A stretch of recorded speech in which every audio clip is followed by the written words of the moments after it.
और सरकार अभी भी सोई हुई है कि 21वीं सदी ये नीली क्रांति की सदी है, अम्बेडकरवादी का सदी है। जब देश के राष्ट्रपति एक है, देश के प्रधानमंत्री एक है, देश के संविधान एक है, तो हमारे देश की शिक्षाएं क्यों नहीं है? हमारे युवा हमारे देश का भविष्य है और नशा से जिस प्रकार वो नशा से बर्बाद हो रही है, तो हमारे देश का भविष्य बर्बाद हो रही है। इसलिए माननीय प्रधानमंत्री जी से मैं मांग रखा हूँ कि भारत में संपूर्ण नशा को बैन किया जाए। गद्दार पुलिस वाले जो है वर्दी पहन करके जो देश की जो है ना देश का हमारे भविष्य युवाओं को बर्बाद करने के लिए जो वो बढ़ चढ़कर उनके जो हिस्सेदारी हो रही है, तो इन पे जो है ना इन्वेस्टिगेशन करके जांच करके इन लोगों के प्रति कड़ी से कड़ी कार्रवाई होने का मांग करता हूं मैं।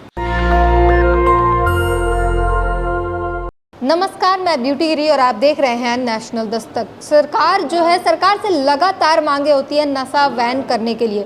बिहार में बैन है, लेकिन झारखंड, पश्चिम बंगाल और आसपास के कुछ राज्यों से जिस तरीके से ब्लैक में तस्करी होती है और उसके बाद जिस तरीके से वहां से घटनाएं आती है, थोक के भाव में लोगों की जान जाती है, सैकड़ों की संख्या में एकदम से खबर आती है कि इतने लोग मर गए और जो चीज़ें आती हैं आप सभी को पता है। और इसी को लेकर क्रांति लाने के लिए हमारे साथ एक शख्स मौजूद है। ये झारखंड से चलकर दिल्ली तक आए हैं, पैदल यात्रा किया है 64 दिनों का, और ये आने वाले 17 नवंबर को जंतर मंतर पर आमरण अनशन भूख हड़ताल करने वाले हैं। और इसी मांग के साथ अपने क्रांति के बारे में बताइए, अपने आंदोलन के बारे में बताइए। सबसे पहले धन्यवाद आपको और आपके चैनल को, क्योंकि आपके माध्यम से हमारी बातें देश की जनता तक पहुंचेगी, हमारे पूरे बहुजन मूवमेंट तक पहुंचेगी, इसलिए मैं आपको आभार धन्यवाद करता हूं। मेरा नाम है मनोज हाड़ी। हमने 3 सितंबर 2023 को जिला धनबाद झारखंड से दिल्ली जंतर मंतर के लिए मैं पद यात्रा का आरंभ किए थे, जो आज फाइनली लगभग 64 दिन पे देश की राजधानी जंतर मंतर तक पहुँचे और पद यात्रा को समाप्ति किए हैं। और जो ये तीसरी चरण का जो आंदोलन है वो एक दिवसीय आमरण अनशन की धरना है। 12 प्रमुख मांगों को लेकर माननीय प्रधानमंत्री जी से 12 प्रमुख मांगों को लेकर के पहली मांग है कि भारत में संपूर्ण नशा को बैन किया जाए। भारत कैसे एक सफल नशा मुक्त देश बने, इसके लिए सरकार नया कानून बनाए ताकि बेचने वाले, खरीदने वाले, पीने वाले, फैक्ट्री लगाने वाले के ऊपर नॉन अवेलेबल सेक्शन के तहत केस दर्ज हो, 6 महीना तक बेल ना मिले, ऐसे मजबूत कानून लाया जाए। लेकिन बिहार में शराब बंदी है, नशा बंद है, बावजूद उसके जिस तरीके से तस्वीरें आती है बिहार से, हर कोई जानता है। यही तो कितना सफल हो पाए, यही तो बहुत बड़ी समस्या है कि बिहार में बंद है लेकिन झारखंड में नहीं है। झारखंड अड़ोस पड़ोस के जितने भी हमारे राज्य हैं, अगर उन पे अगर वो शराब अगर चलेंगी, कोई भी नशा अगर चलेंगे, तो ये लाजमी है कि एक राज्य अगर बंद रहने के बावजूद भी जो है ना दूसरे राज्य तक वही वाला जो है ना प्रोडक्ट जो है नीतीश कुमार पे और उनके प्रशासन पे उठते कि उनकी प्रशासन अगर तगड़ी होती, उनके प्रशासन में अगर अच्छे काम हो रहे होते, तो ये जो तस्करी होती है बॉर्डर से वो होती ही नहीं। जी, ये एक चीज़ कहूँगा मैं कि ये जो नशा जो है, नशा के तस्करी जो जिस प्रकार हो रही है, तो कहीं ना कहीं ये लोग बिजनेसमैन जो है ना अपने पैसा कमाने के लिए, और सरकार को अच्छे हैवी टैक्स चाहिए, उनको लाभ चाहिए, लेकिन देश का जो भविष्य हमारे युवा बिगड़ रहे हैं बहुत बड़े पैमाने में, तो सरकार का जिम्मेवारी बनती है कि देश के भविष्य को बचाना।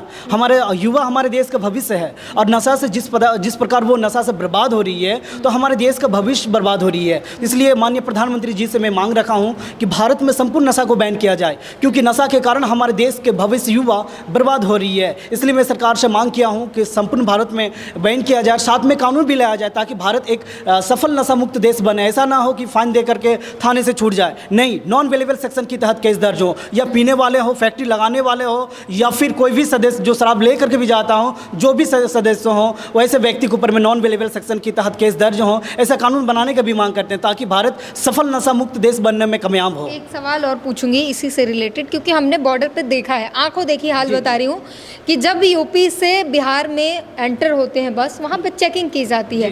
पुलिस वाले क्या करते हैं, एक बोतल लेते हैं, जब वो देखते हैं कि स्टॉक है इनके पास, 2-4 बोतल ले लेते हैं, अब उसके बाद छोड़ देते हैं कि हाँ चले जाओ।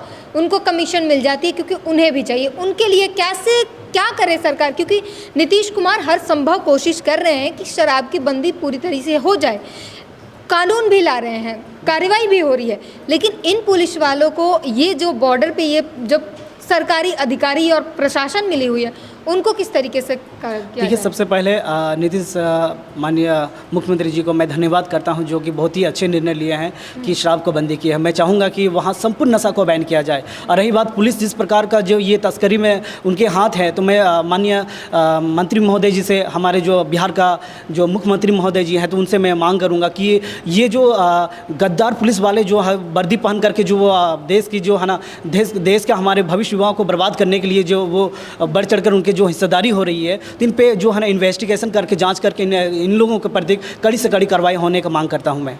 आपकी और 12 मांगी हैं। जी जी। हाँ। दूसरी मांग है कि भारत में ये पहली जो मांग है कि भारत में संपूर्ण नशा को बैन किया जाए, ये पहली मांग है। दूसरी मांग है, जब देश के राष्ट्रपति एक है, देश के प्रधानमंत्री एक है, देश के संविधान एक है, तो हमारे देश की शिक्षाएं क्यों नहीं है? आज़ाद भारत में 2 प्रकार की शिक्षा क्यों, एक सरकारी स्कूल, एक प्राइवेट स्कूल। ऐसी गैर बराबरी शिक्षा को समाप्ति किया जाए और शिक्षा में समानता लाया जाए, ताकि हमारी शिक्षा व्यवस्था मजबूती मिल सके। ये हमारे देश में शिक्षा व्यवस्था मजबूती ना होने के कारण हमारे जो देश का सिस्टम है वो बिगड़ रही है।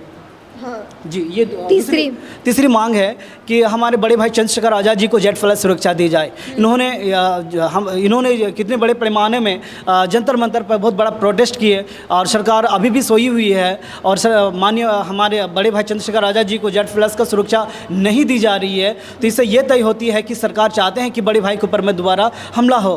तो जो कि हम मांग रखे हैं कि बड़े भाई को चंद्रशेखर आज़ाद जी को जेड प्लस सुरक्षा दिया जाए। इस प्रकार 12 प्रमुख मांगों को लेकर के मैं धनबाद झारखंड से पद यात्रा करते हुए दिल्ली जंतर मंतर तक पहुंचे हैं। जब चंद्रशेखर आज़ाद ने मांग की तब नहीं सुनी गई, आए दिन लगातार आंदोलन किए गए तब नहीं सुनी गई, तो आप अकेले बैठेंगे जंतर मंतर पर, कैसे सुन लेगी सरकार? आपके अकेले बैठने से क्या फ़र्क पड़ता है? बिल्कुल बिल्कुल, आपका भी बात कहना सही है कि बड़े भाई ने इतने बड़े पैमानों में लाखों की संख्या में जो है ना वहाँ प्रोटेस्ट की, लेकिन सरकार नहीं मान रही है। देखिए, हमारे बहुजन समाज का उभरता हुआ एक लीडरशिप है। बड़े भाई चंद्रशेखर आज़ाद जी को सुरक्षा दिलाना सबका नैतिक जिम्मेवारी बनती है कि भाई को किस तरह का सुरक्षा होनी चाहिए, क्योंकि हमारा आने वाले फ्यूचर हमारे बहुजन समाज शासक की और ताकत अगर दिख रही है तो बड़े भाई चंद्रशेखर आज़ाद जी के प्रति दिख रही है। इसलिए हमारे दिल में कहीं ना कहीं हम बड़े भाई को बहुत आदर्श दिल से मानते भी हैं और उनके सुरक्षा के लेकर के हम जो है ना धनबाद से पैदल यात्रा किए हैं, तो भाई के लिए। अब रही बात, अगर सरकार अगर नहीं मानती है तो आमरण अनशन एक बहुत बड़ी ताकत होती है और हम कभी भी अकेले महसूस नहीं कर रहे कि हम अकेले हैं। हमारे पीछे पूरे बहुजन समाज का ताकत है, बड़े भाई का ताकत है, तो हम अकेले महसूस नहीं कर रहे हैं। ये नीला झंडा और नीला जो पगड़ी होती है, ये बहुत बड़ी ताकत है। हम अकेले वैसे वहाँ पर बैठेंगे, लेकिन हमारे पीछे नीली क्रांति लाएंगे। जी जी जी, नीला क्रांति देख सकते हैं, इसमें लिखा हुआ है नीला क्रांति जय भीम। ये नीला क्रांति चाहते हैं। ये भाई ने भी कह भी दिया है कि 21वीं सदी ये नीली क्रांति की सदी है, अम्बेडकरवादी का सदी है और आने वाले जो है ना शासक हमारे 21वीं सदी होगी। तो आने वाले समय में नीली क्रांति होगी, आंदोलन होंगे और अपने हक अधिकार की मांग होंगे। और जाहिर तौर पर जिस तरीके से चंद्रशेखर आज़ाद पर हमले हुए और बावजूद उसके उन्हें कोई सुरक्षा नहीं दी गई, उन पर जानलेवा हमले होने के बाद भी तमाम आंदोलन हुए, प्रदर्शन किए गए, मांगे की गई, ज्ञापन सौंपे गए, लेकिन सरकार के कान में जूं नहीं रेंगे। वहीं दूसरी मांग जो है नशा को बंद किया जाए, भारत सरकार जो है इस पर संज्ञान ले। इन तमाम मांगों पर आप क्या कुछ सोचते हैं, हमें ज़रूर बताइए। कैमरामैन तौहीद के साथ ब्यूटी गिरी, नेशनल दस्तक। नेशनल दस्तक की आपसे गुजारिश है कि अगर इसको बचाना चाहते हैं तो नेशनल दस्तक को सब्सक्राइब करने के लिए रेड कलर के सब्सक्राइब बटन को दबाएं, फिर बेल आइकन की घंटी दबाएं। नेशनल दस्तक को बचाने के लिए बहुत ज़रूरी है कि हर खबर को शेयर करें, लाइक करें, कमेंट जरूर करें।